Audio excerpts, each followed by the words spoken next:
The night Evan told me the company retreat was couples optional, I believed him. That's the part I keep coming back to. Not the betrayal itself, though God knows that was enough, but the fact that I believed him so easily. I'd been with this man for 6 years. Married for 2. I knew the sound of his car in the driveway, knew he took his coffee with oat milk, because dairy made him sluggish, knew exactly how he'd fold his arms across his chest when he was being defensive. I thought I knew everything. I didn't know anything. It was a Thursday in late October when the whole thing unraveled, and the way it happened was so ordinary it almost made it worse. We were at the Pearson Airport Departure Terminal, Terminal 1, the Air Canada side, standing with our luggage at the check-in queue. The company retreat was in Banff. 4 days, 5 nights, mountain air, team-building exercises, the kind of thing that sounds lovely on paper. Evan had said spouses were welcome but that most people were coming solo, and I had a grant deadline anyway, so I decided to sit it out. That Thursday, I was there to see him off. I remember the fluorescent lights above the check-in counters buzzing slightly, the kind of sound you only notice when you're already tense. Evan had been quiet in the Uber, not tired quiet, which I knew well. Something else. He was checking his phone more than usual, tilting the screen just slightly was away from me. I told myself it was a work thing. We hugged at the security line. It was the kind of hug that doesn't quite land. Arms go through the motions, but nothing connects. He kissed my cheek, picked up his carry-on, and walked through the glass doors, without looking back. I stood there for a moment longer than I needed to. Then I took the 192 bus home because parking at Pearson is highway robbery. And I sat by the window the whole ride thinking about nothing in particular. The message came at 11:14 that night. It wasn't meant for me. It was from a woman named Lydia. I didn't recognize the number, and it said, "Can't wait to actually sleep in the same bed tonight instead of sneaking around. Text me when you land." There was an emoji at the end. I won't say which one. I read it 3 times. Then I put my phone face down on the kitchen counter and stood very still for what felt like a long time. Here is what I did not do. I did not call Evan.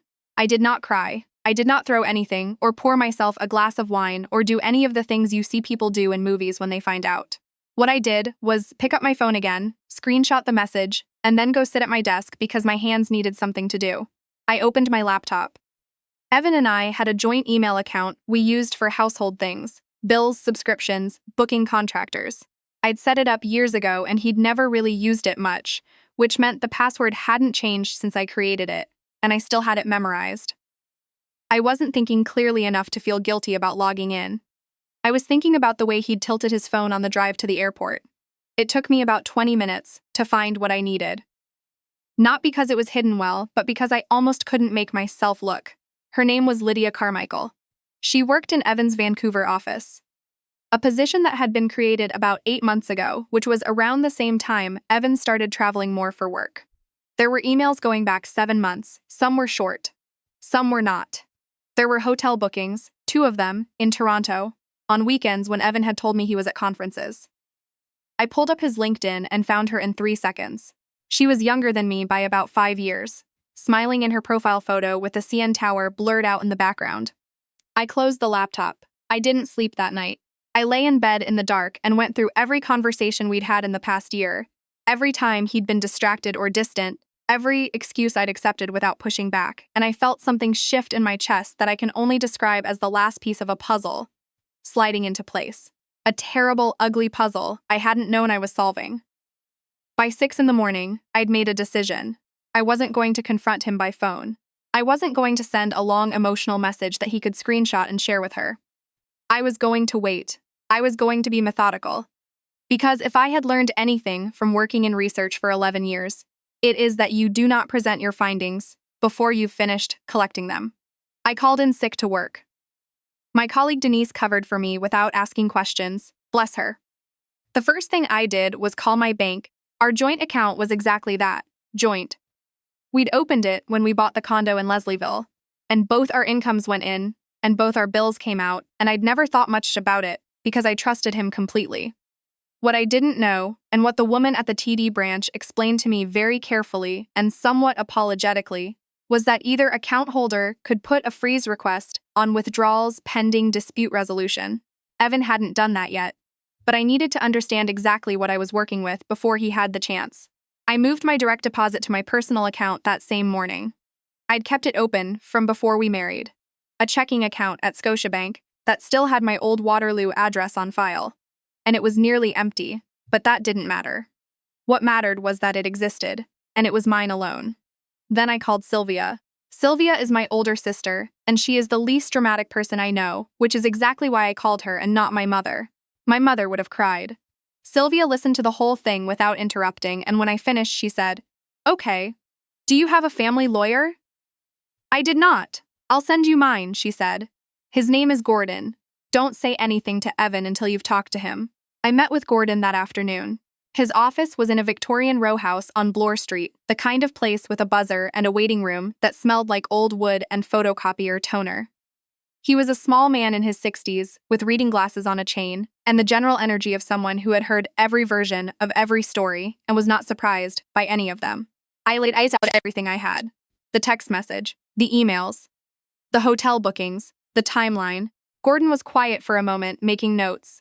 Then he said, "Are you a co-owner on the condo?" I said yes, both names on the deed. "Good," he said. "And you have screenshots of all of this?" I had printed everything and brought it in a folder, which made him look at me the way teachers used to look at me when I handed in assignments early. Approval, mild surprise.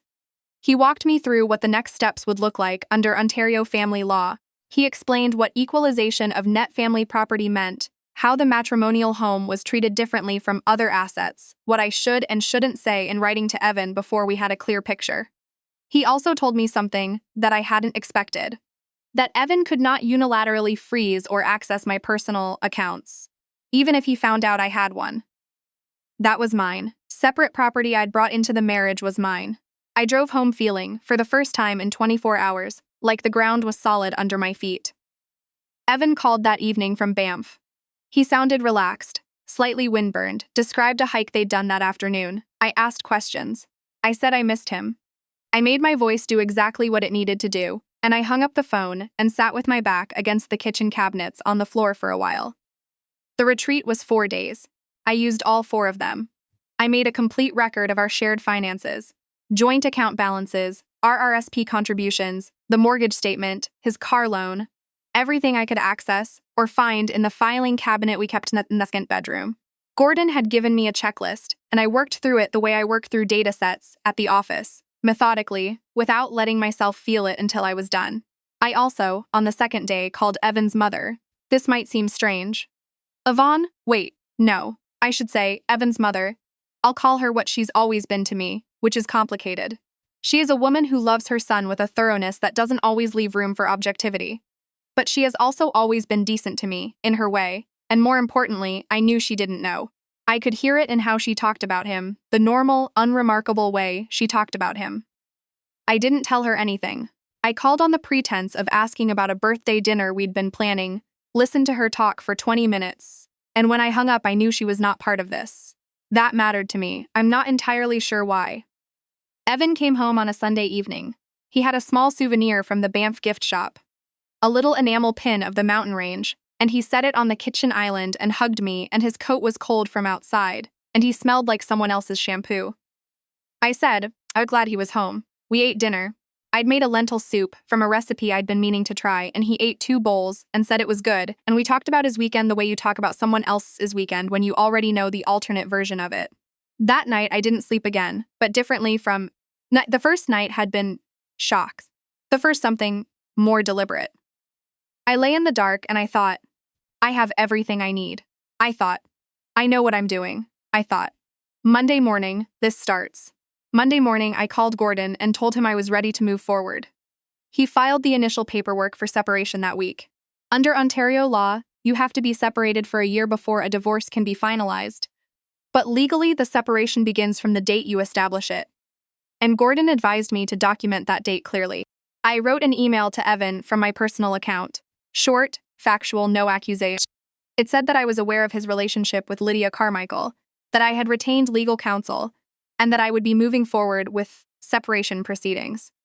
I said I hoped we could handle this without unnecessary conflict. I pressed send at 8:47 in the morning. His response came in 11 minutes. It was long and defensive and said things I won't repeat here because I don't think they deserve to be repeated. He called me twice. I didn't answer. I forwarded everything to Gordon. Evan moved out by the end of the week. He took his clothes, his guitar, the good coffee maker, and a painting his mother had given us as a wedding gift. He left the IKEA bookshelf we'd built together on a Saturday afternoon 2 years ago, which I thought was either an oversight or a small cruelty.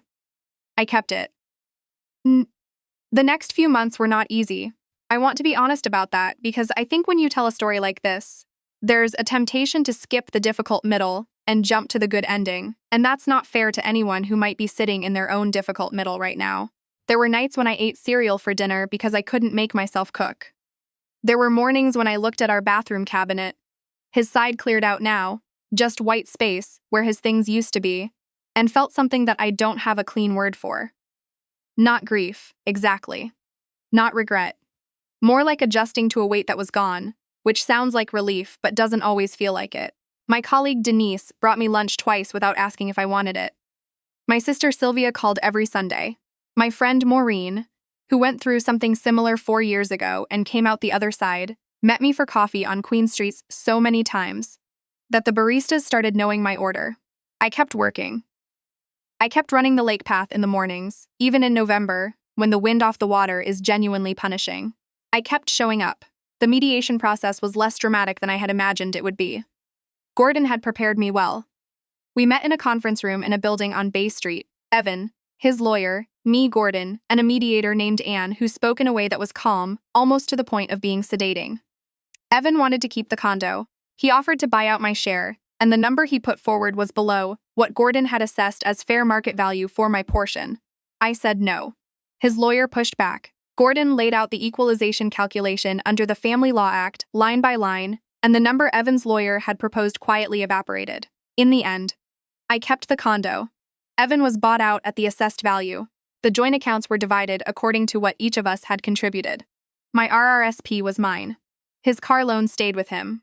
There was one moment during the second mediation session when Evan looked at me across the table with an expression I hadn't seen before. Something between anger and something that might, in a different context, have been respect. And he said, quietly enough that only I could hear it, "I didn't think you'd do this." I didn't say anything back. There wasn't anything to say. The divorce was finalized 14 months after I sent that email. Gordon's office called me on a Wednesday afternoon, and I was in a meeting, so I saw the missed call later, and when I listened to the voicemail, I was standing in the hallway outside the office kitchen with a mug of tea that had gone cold, and I listened to it twice. Then, I went back into my office and closed the door, and sat for a minute. Not sad, exactly. Not triumphant, either. Something quieter than either of those things. There is a thing I know now that I didn't know 2 years ago. The version of yourself that holds it together in the airport, in the kitchen at midnight, in the conference room across the table, from someone who thought you would fall apart. That version of yourself is not a performance. She was always there. She just needed something real enough to come forward for. I still live in the Leslieville condo. I've repainted the bedroom a color called Muskoka Fog, which is a kind of soft gray-green that looks different at different times of day, and I think about that sometimes. How the same room can feel completely different depending on the light. Last spring, I ran my first half marathon. Denise ran it with me. We crossed the finish line on Queen's Quay and I was crying, which surprised me, because I hadn't cried much through any of the rest of it. But I think that's how it works, sometimes.